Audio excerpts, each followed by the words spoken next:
Committee on Public Education, Brad Buckley, Acting Texas Comptroller of Public Accounts, Kelly Hancock, and one of our own local legislators, State Representative Caroline Fairley. We are honored to host you.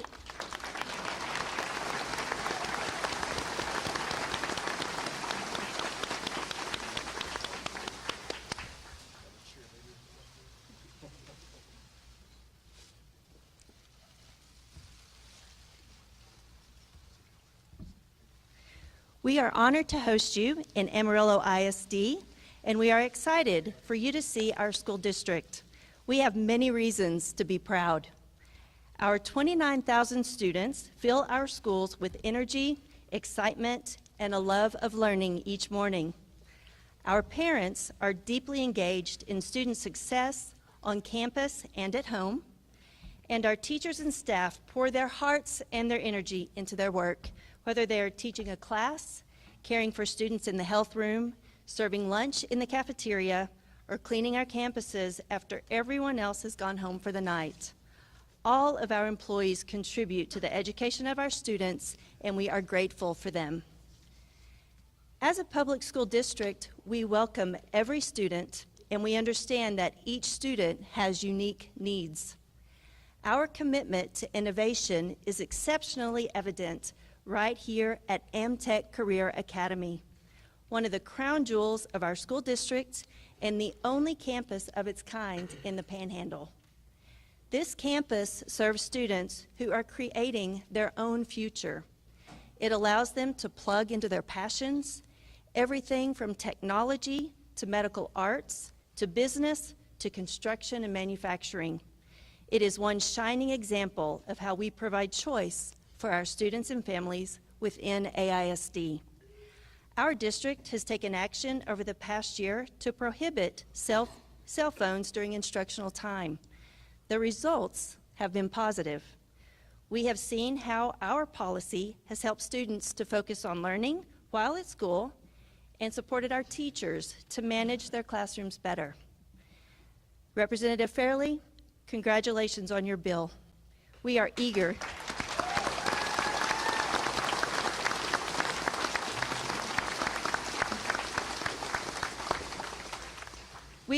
to continue working with you on behalf of the students, parents, and taxpayers of Amarillo. And Governor Abbott, Speaker Burrows, Chairman Buckley, thank you again for being here. We are honored by your presence. We hope you can see that our educators, our parents, and our community are all invested in the success of our students and the health of our public schools. We are grateful for your partnership, and we hope to welcome you back to Amarillo ISD in the near future. Thank you very much.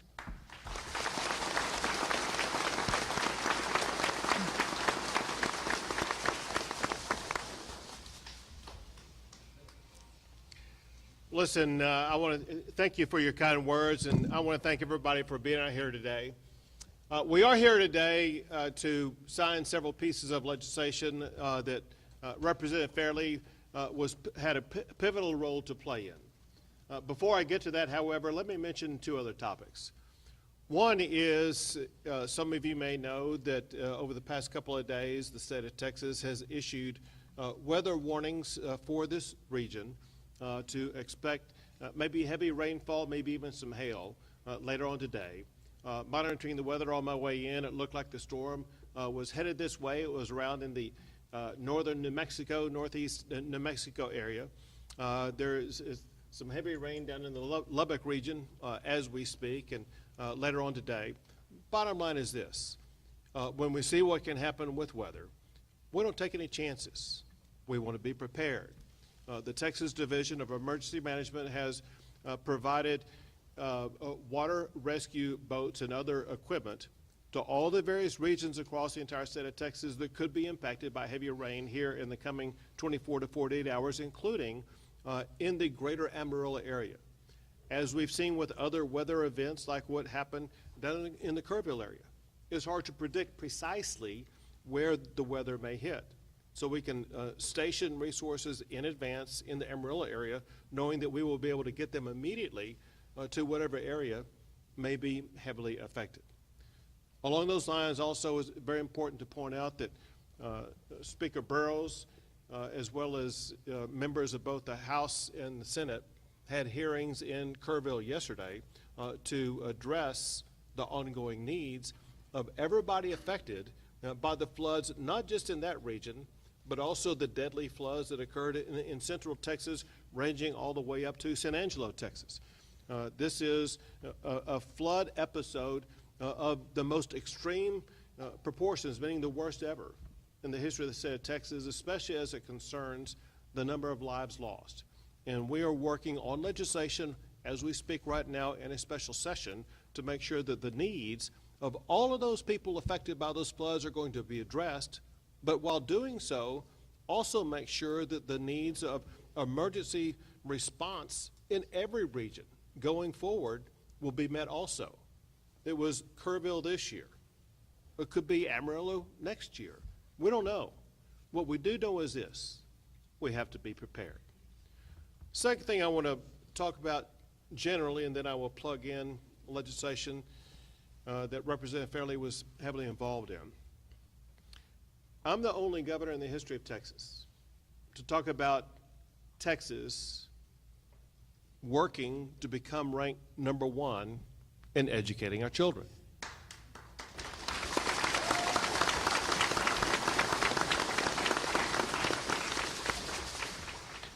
To be #1, which we are in so many categories, to be #1 requires more than just a talking point.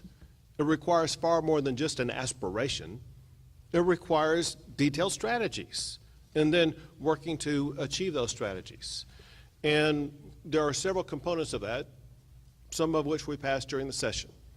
One is ensuring that every parent is going to be fully empowered to be involved in their child's education and choose the pathway that's best for their child. And that's why we passed the largest Day One school choice program in the history of the United States of America.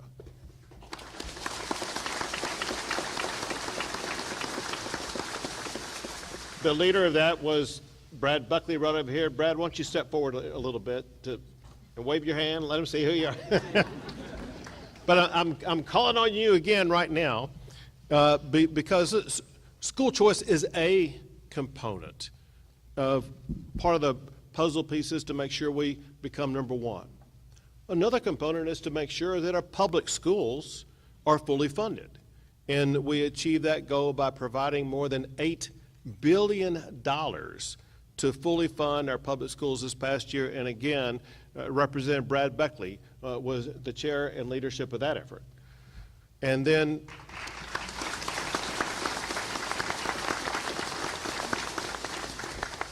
another part of the stepping stones to ensure that we're going to be the best state for educating our kids is to attract and keep the best and brightest teachers. Having excellent teachers in the classroom, they achieve far more with regard to getting the best out of our students and better educating our students. And to be able to attract and to retain those teachers, we passed the largest teacher pay raise in the history of Texas this session to get those teachers.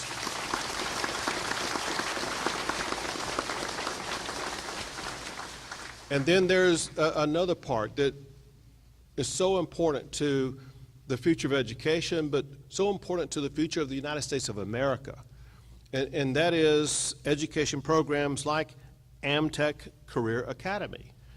Career and technology education programs are vital in the state of Texas, vital in the United States for two purposes.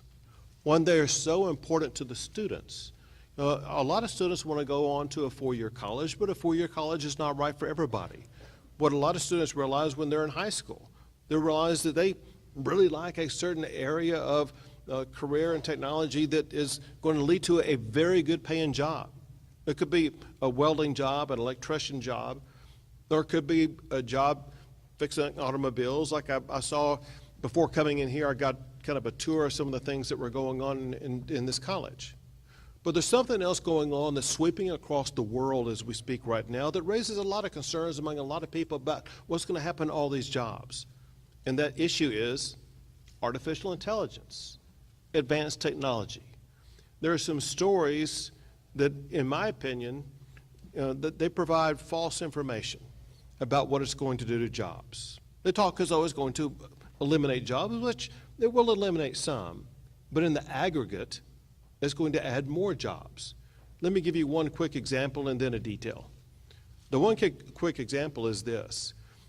We live in a time today where we are in the most advanced technology in the history of the United States of America, and yet, even though we have the most advanced technology, we have one of the lowest unemployment rates ever in the history of America. As we continue to advance rapidly in the implementation of artificial intelligence and things go along with it like robotics, we're going to see that some jobs that exist right now are going to be taken over by artificial intelligence. But at the very same time, there's going to be new kinds of jobs. They're going to be more interesting. They're going to pay even more money for our students. And many of those are being taught here or worked on right here on this campus. Well, one thing that is taught here on this campus for students at all the Amarillo schools that want to come here and work on it is robotics. Robotics is one of these next generation jobs that's going to be in extraordinary demand. And that extraordinary demand is being learned right here, and the students that learn that right here are going to be taking that skill set going into some future job that's going to pay far more than maybe some other job they could get. Another one is understand the room we're in right now is used for drone competitions. Drones are going to be, are going to be used prolifically. They are used prolifically already, and that proliferation is only going to continue. Students right here in Amarillo are getting high-level exposure to next-generation technology of drones that will use things like artificial intelligence, as well as coding and other components of what they learn in education. They're going to lead to not only high-paying jobs, but essential jobs for the future. So yes, the world's going to change a little bit in the types of jobs that are available. But the education process that we provide our students changes at the same time and ensures that Texas, by getting kids in Amarillo trained on robotics, trained on drones, ensure that component of keeping Texas or putting Texas on a pathway to being ranked #1 is going to be met. And so I want to, and I think we should all give it up to Amtech Career Academy for the great job that they do.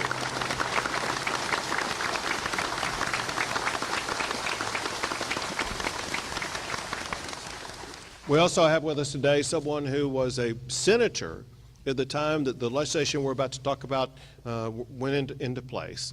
But after the session was over, he has now taken over as the acting comptroller and running to be the next comptroller for the state of Texas, and that is Kelly Hancock right here, acting comptroller of the great state of Texas.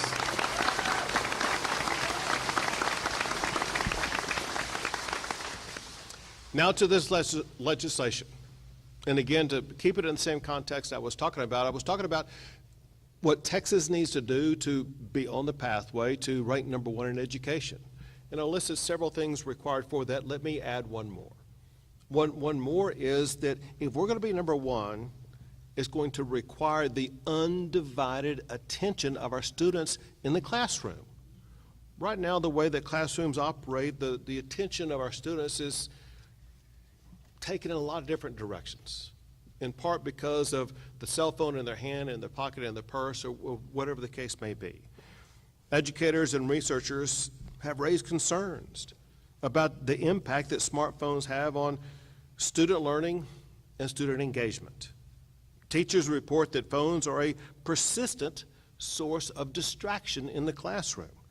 They hinder instruction time, and they undermine academic performance. Well, your own leader right here from Amarillo, Caroline Fairley, led the way in writing a bill that addresses those concerns. Thank you, Representative Caroline Fairley, for getting legislation to my desk.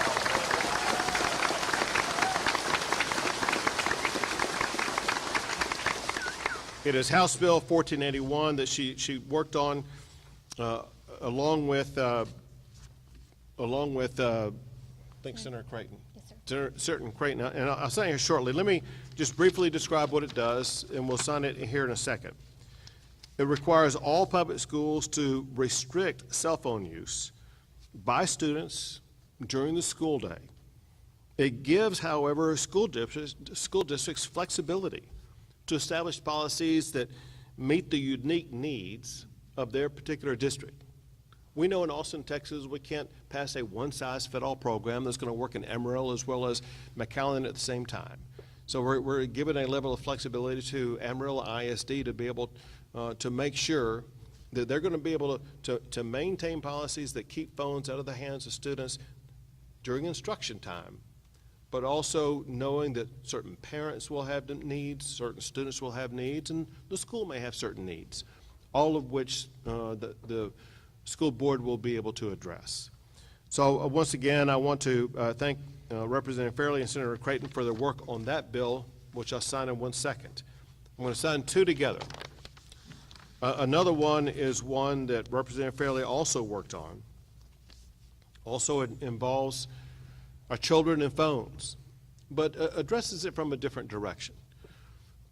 One thing that we're very concerned about with students is, again, their time and focus in classes, but also their mental health and their personal health and what's happening to them, especially what's happening to them by exposure, not only to use of a cell phone, but by things like social media. Experts have explained that smartphones and social media affect the mental health of children. It can become highly addictive.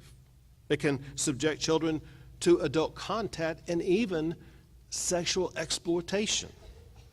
Those are just some of the reasons why the legislature passed Senate Bill 2420. It's also known as the App Store Accountability Act. It requires app stores like the Apple App Store, the Google Play Store, to verify users' age when creating an account. Parental consent must be obtained before a minor can download an app or make an in-app purchase. What this does, it rightfully restores power back to parents over what their children are doing.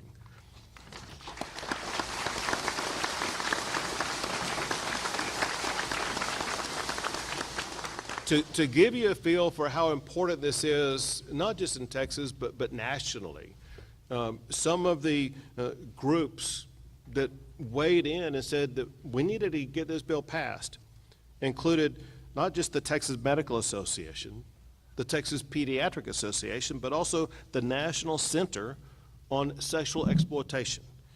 I want to thank Senator Paxton as well as Representative Fairley for getting this legislation to my desk.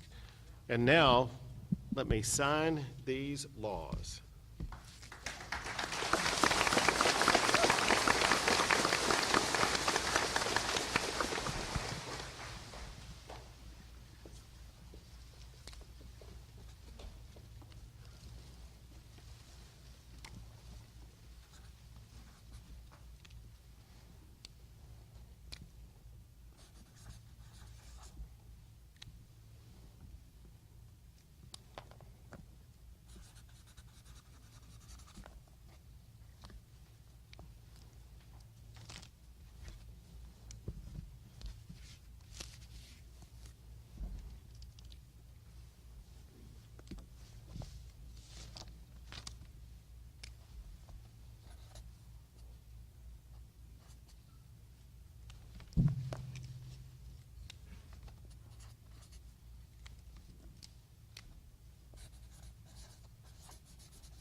House Bill 1481 and Senate Bill 2420 are now the law of the great state of Texas.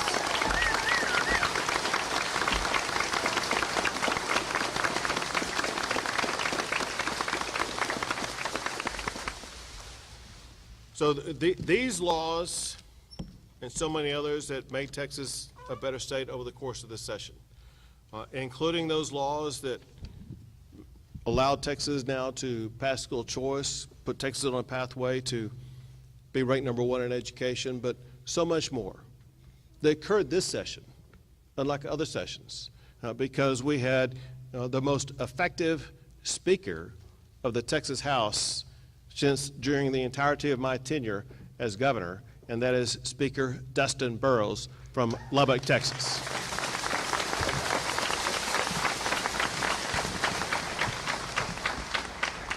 Thank you, Governor. I want to underscore a couple of the comments our governor made. This was the most historic session for education since I've been there, and as many have told me, probably in all their memory that they could ever find. We made a historic investment in our public schools, $8.5 billion. That is the largest investment in public education in the entire history of Texas, even after adjusting for inflation. That is money that's going to our classrooms, to our teachers, to our auxiliary personnel like cafeteria workers, making sure they get the raises they deserve. Investments in CTE, school security, things that are so important. Beyond that, we did bills that were parental bills of rights, teachers' bills of rights, so they have the tools to discipline children and restore order to the classroom. As the governor mentioned, the chairman in the House who served over that, Brad Buckley, is here with us today, along with his wife Susan, who both have real personal firsthand experience and helped get these across the finish line. But this is what I know. No matter how much we put into the classroom, no matter what we do, if we cannot hold the students' attention, we're not going to have an environment where they can learn. If our teachers have to compete with cell phones, if we have to compete with the apps they shouldn't have access to, there's not much that we can do, which is why this is so important. Governor Abbott, I've thanked you for many of the legislation that you have filed as the Speaker of the House. I'm also the father of 3 boys. Here in a couple of weeks, one's going to be in high school, one's going to be in junior high, one's going to be in elementary. Pickups are going to be a little bit different, and drop-offs. But I also know firsthand what it's like trying to compete for their attention. And these two bills are going to help not only them, but also the students around them and the educators do what needs to be done. So thank you, Governor Abbott, for making these laws.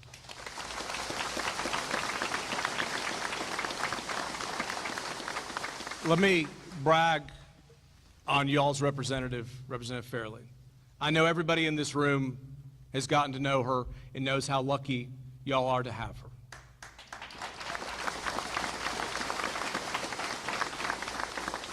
I've known many legislators who've come, and in their 3rd term, they couldn't pass a single bill such as this. In her very first term, she showed up, ready to work, and one was the brightest and most sophisticated members we have seen, and this is a testament to her hard work for you. And as a proud member of the West Texas delegation out of Lubbock, there's not many of us left, but we all work together. We are so thankful that you've sent her to be part of that to get things done. So thank you all very much. Thank you, Mr. Speaker, Governor. Well, first off, thank you all for being here today. We had such a great turnout. As I'm looking around the room, I see so many advocates and those who believed in these bills. And so thank you all for being here. I thank you to AISD for hosting us here. I couldn't think of a better place to host a bill signing than Amtech. I mean, this place is incredible. I'm so glad that the governor and the speaker could be here to see it for themselves. So thank you all for being here. As I look around the room, I am reminded of really why we're here today. Phone-free schools is about getting this distraction out of the classroom so that our teachers can teach and so that our kids can focus. And the App Store Accountability Act, we have ensured to be sure that, you know, big tech is not in the driver's seat, but that parents are, and that they should have the right to decide on what access their kids have access to on their phones.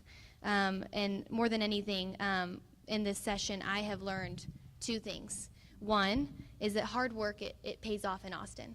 And the second one being is that you don't get anything done by yourself. I have Chairman Brad Buckley to thank.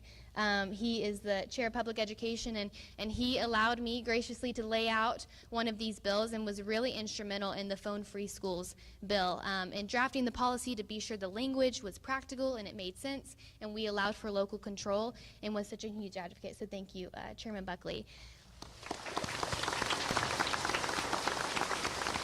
And then to our speaker, Dustin Burrows, he was such an advocate on both of these bills, and being sure that there was momentum to getting them across the finish line, and having the support that we needed to be sure that these became law. And then finally, our governor, Greg Abbott.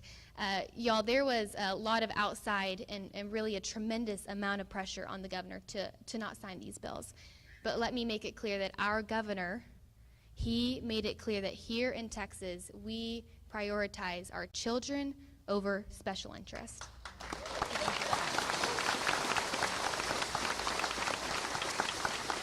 When I was first running for office, I had a woman here, a very prominent, well-known woman here in Amarillo, approach me, and she said, "Caroline, you're too young to run for office. You're not going to be effective in Austin, and you should step down and not run." And in that moment, I had all the more determination to be effective in Austin. But the truth is, well, thank you. The truth is that the success that I had this first session, it wasn't all that I thought it would be, compared and followed up to the conversation and the things this woman said. Because really the success is it's your success. I wouldn't be here without those of you here who have supported me, who voted me in to go to Austin, who believed in a 26-year-old young woman running for the Texas House. I wouldn't be here. Yes, thank you all.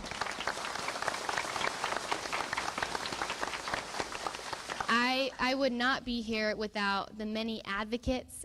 We had advocates fly from out of the state, from around the state to testify on these bills. We had parents and teachers and students that I sat down with to talk about this legislation and how it would impact them and how to keep the local control on this legislation. I had phone calls and emails. My staff was incredible when it came to these, and the success was theirs. And then finally, we had Maureen Molak. She flew in from San Antonio to testify on both of these bills about her own personal story about how she lost a son to phones and to cyberbullying. And she came and she shared her story. And so the truth is, we were successful in these bills. It was all of us, and I couldn't have done it without you. And I really do believe that both of these bills will have a lasting and enduring impact on our families, on our students' health, on our teachers and educators. And I could not be more proud to be a part of the team that delivered it. So thank you so much.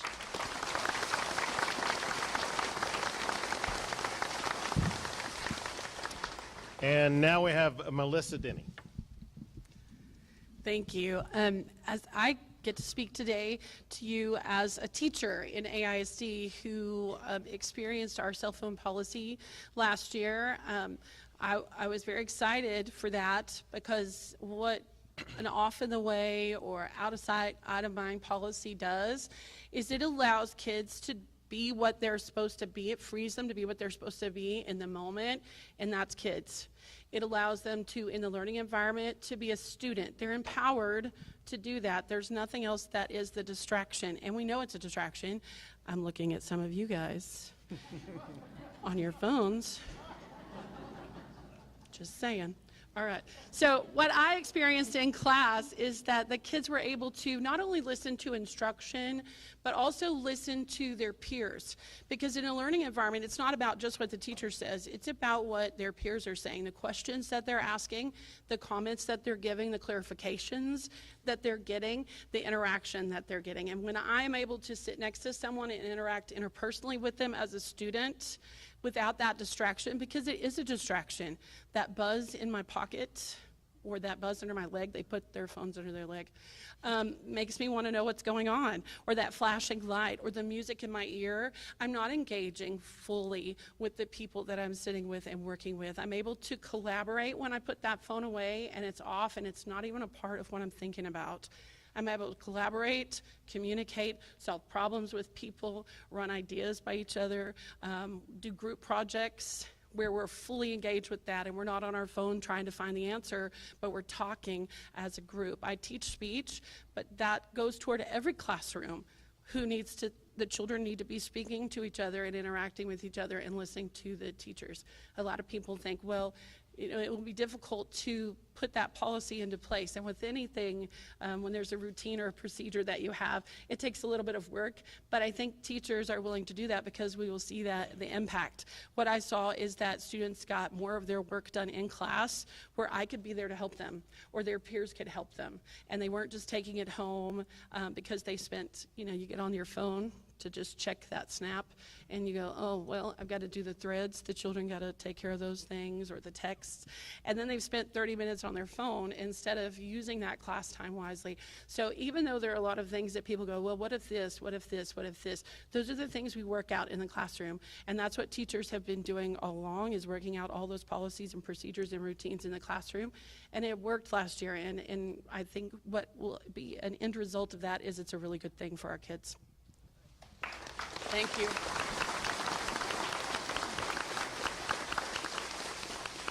Thank you, Melissa, for that great testimony. And while I'm saying thank you, I want to toss out several more thank yous.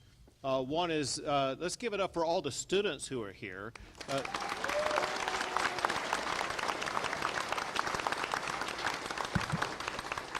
far as I know, school hasn't even started yet, and we got pretty good attendance already.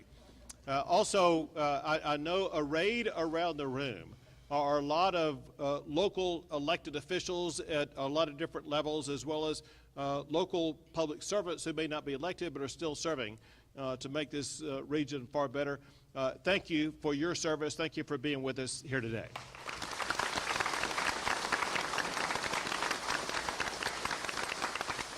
Then a very special thank you. Whenever I come to the region, we always have leadership from Texas Tech University, as we do today. So thank y'all for being here once again.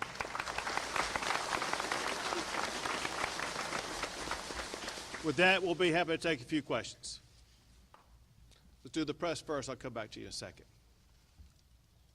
Ms. Fairley, this is your first piece of legislation that you listed, right? You authored, right? Yes, sir. What is your passion behind this? What drew you to this?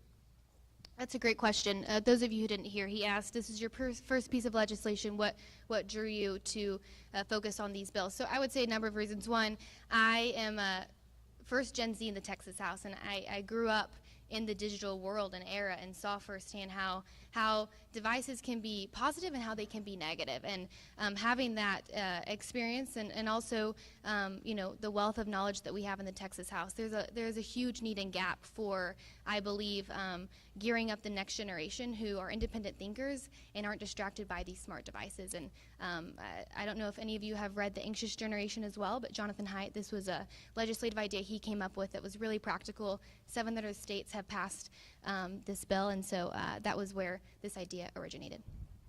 Thank you. And this is for anyone up there. I am responsible. Is there other bills that are being looked at to truly make the schools safer? I mean, as far as hardening the schools, restricting certain people from getting handguns, whatever. So making sure that schools are safe is an ongoing process. And we continue to invest more. Part of the money that we spent on schools this year was to make schools safer, provide more resources for the schools to accomplish that goal.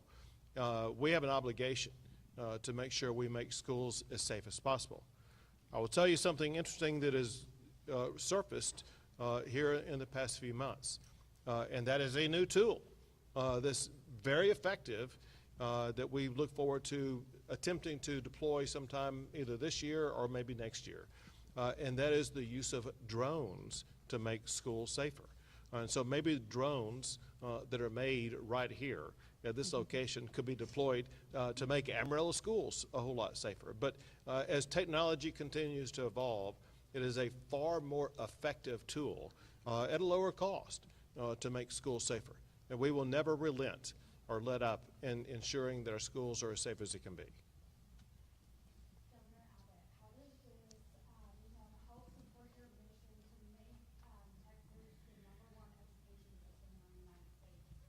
When you say this, you talking about these bills or something else? So listen, for both of these bills, Caroline said it perfectly, and that is, we got it, and Melissa did also, we have to make sure that during the few minutes we have in a class where children have the opportunity to learn a particular subject in that class, their full attention is devoted to that subject, whether it be in reading what they're supposed to be reading, writing what they're supposed to be writing, listening and interacting with a teacher, or listening and interacting with other students. Those are the components that lead to a more robust absorption by the student of the class content, as opposed to being constantly diverted away from that by your phone ringing, a text coming in, a social media post coming in, whatever the case may be. It does just require that undivided attention, and that means that the students will be learning more in every class that they have. And do you believe that 1481 will help support student safety and school safety as well? It does. Both of them work towards that, because part of the safety is getting kids away from things that would be occurring over the course of social media that could either cause them to overreact to a situation or could lure them into an endangered situation. And we want to protect children from any types of those encounters. And so I think both pieces of legislation not only help students be better students, but also safer students. Rep.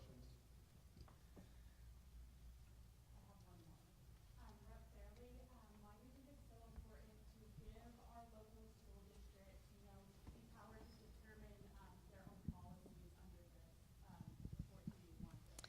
Well, the governor also mentioned this earlier. Texas is not a one-size-fits-all. And so when you look at legislation, Texas is so diverse. The Panhandle versus your urban areas are very, very different. And we want to allow school districts to implement the policy that they see best fit for their kids. The principle of the bill is the phones do not need to be out to have a distraction during the class day and during instructional time. And so we believed when we crafted this legislation with the help of Chairman Buckley and the Speaker to be sure that we allowed as much local control so that in that community we allowed them to craft policies that were best for the parents and the students and the educators. Great. You have a question? Go for it. Thank you, Governor. And I don't have much of a question, but I have a thank you for you and Caroline, because I spoke on this bill. My name is Castaneda Fitzpatrick. I am a 14-year survivor of sexual exploitation. Because of signing this bill, I just wanted to say they got me when I was 10 years old.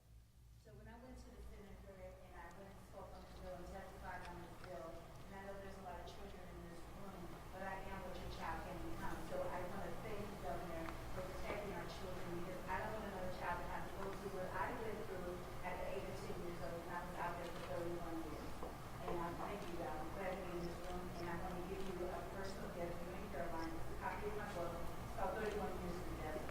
Because my mother let go of me when I was 10 years old. I was in the streets back the Holy Spirit. I was trapped in a house for 2 weeks when my traffickers did whatever they wanted to do with me. I lost my childhood. And there's so many children in this room, and I don't want anything ever to happen to them or for them to live the life that I had to live at a young age. So thank you, God.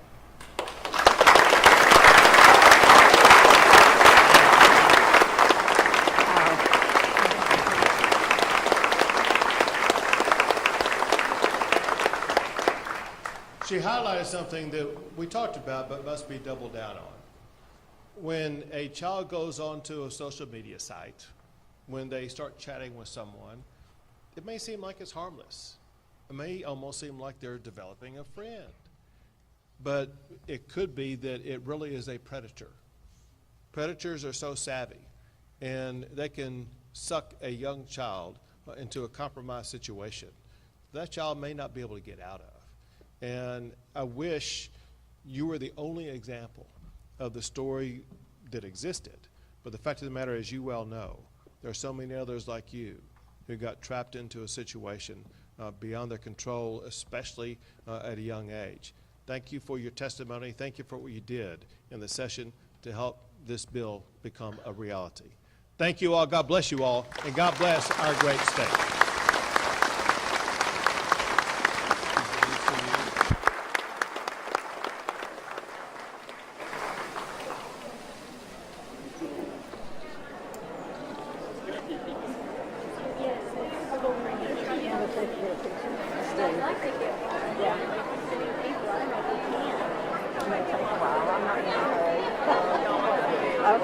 Let's go that way, this way, well here.